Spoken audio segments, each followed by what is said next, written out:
What's going on, guys? Hold on, let me fix you guys here. It's getting a bit crazy. Welcome to the first video of the new schedule. So, as I said before, in the previous video, I am sick. So, I'm doing this video to kind of, have some fun. All that kind of stuff. For today, I wanted to give my thoughts for this week's Saturday video. And I was trying my best to think of what would be the best thing I can give my thoughts on. Well,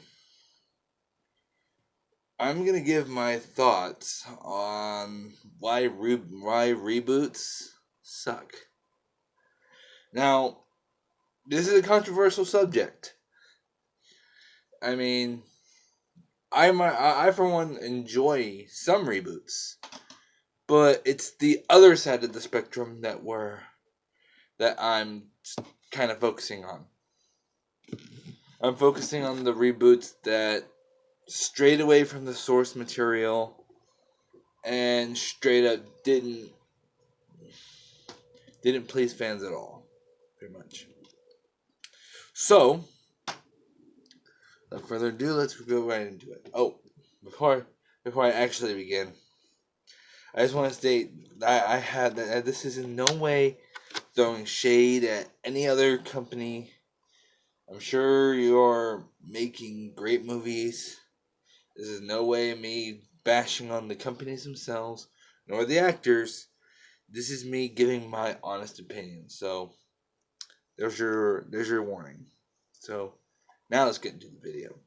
So, where do I start when I talk about why reboots suck? Well, it's a tough one, really, because there's been so many reboots, but it's hard to just pick one. So, let's firstly state it like this. The source material. Let's break it down into three. Source material. In movies that have an existing source material and an existing story that fans love, it's hard to reboot these kinds of movies because, ergo, these movies need that they already have a fan base behind it, and the one thing you don't want to do is confuse the fans. Take, for instance, off the top of my head, a reboot that went far away from the source material, Fantastic Four, or as everyone calls it, Fan-4-Stick. Now, did they give us a younger version of Reed Richards, Sue Storm, Johnny Storm, and Ben Grimm? Yes. Did they give us Dr. Doom? Yes. It's the source material that they went way too far off on. Because if you don't know, just in case you don't know about the Fantastic Four, their origin story is they get their powers from cosmic radiations from a space mission. That was in the original comics. That was in the two movies, and has been the story ever since. However, in this, they gave us a complete, total mind blow, making their powers come from the negative zone and everything else. Which, that didn't even seem right to me, to be honest. And then they gave us Dr. Doom, but his powers mainly just, again, negative zone. In my opinion, Fan-4-Stick was a bad movie. But it wasn't a bad movie because of the actors or the writing. It was a bad movie because of how much they strayed from the source material. And now, keep this in mind.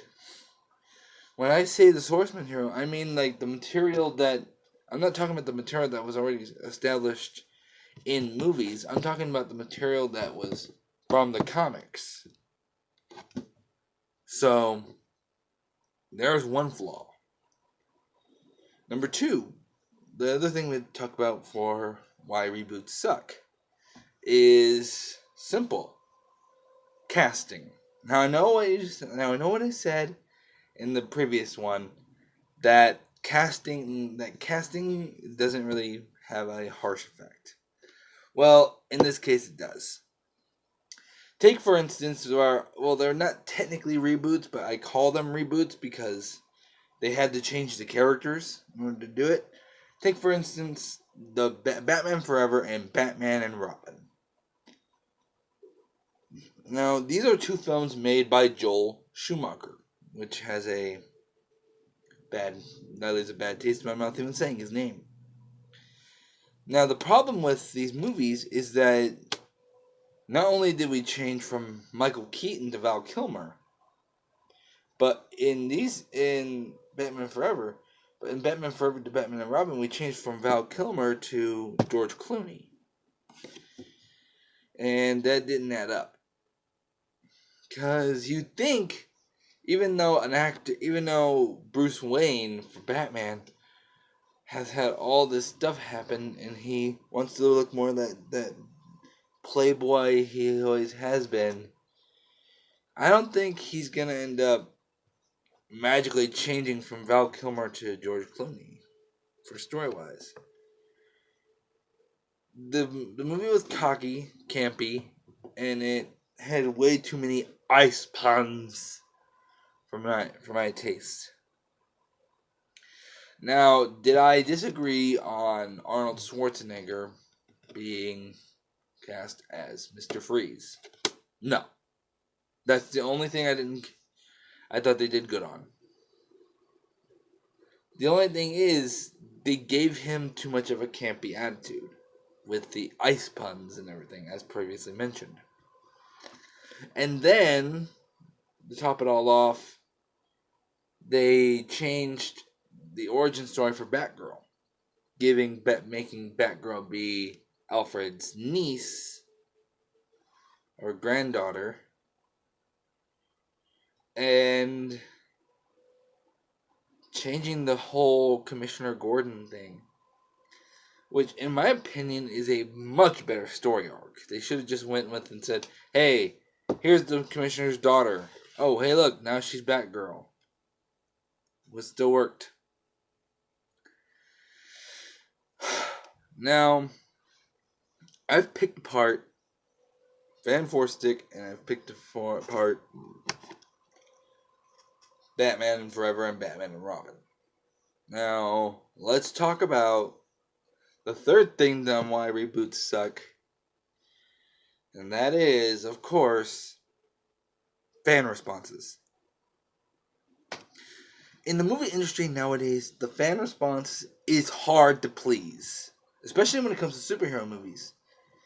You have movies coming out that take years to develop and months of research to even write down, to even incorporate into this massive movie universe. But we as the fans are so nitpicky that we don't even think about how long it takes them to make the movie. Take, for instance, the most recent reboot ever, Hellboy. Okay. Now, in this case, this is where things are going to get kind of messy. Hellboy, while they tried to adapt it into the more darker elements of the Hellboy mythos, had its flaws. They changed Ron Perlman, of whom has even said that he wanted to do a third installment of the already established timeline. But the studio was like, nah, let's just recast. And then we got Maya. I can't pronounce her name. I've tried on 4 separate occasions, but I can't. Sorry, forgive me. Who's not even reprising her role as Liz. She's a witch. And to me, this type of response to me was like, okay, when I saw the trailer, I was actually excited for it. But that just proves why trailers can be sometimes misconceived. Now, casting was okay. The change of the source material, alright. It was the fan response that made the movie suck. The movie could have been good. They could have done the honorable route and cast Ron Perlman in another role,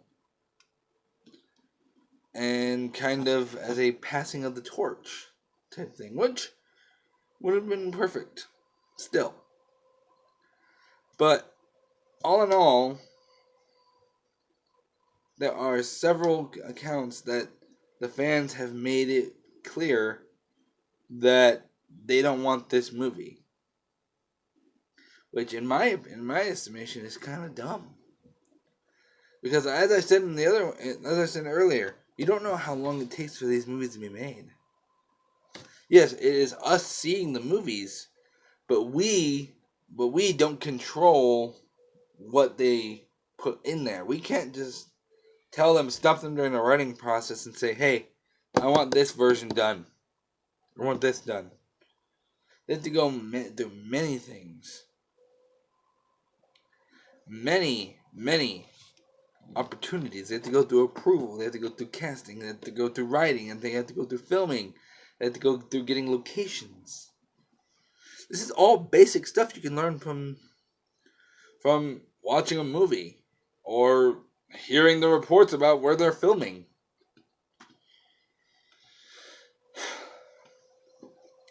I believe the 3 reasons why reboots suck is the source material, straying away from it, the recasting,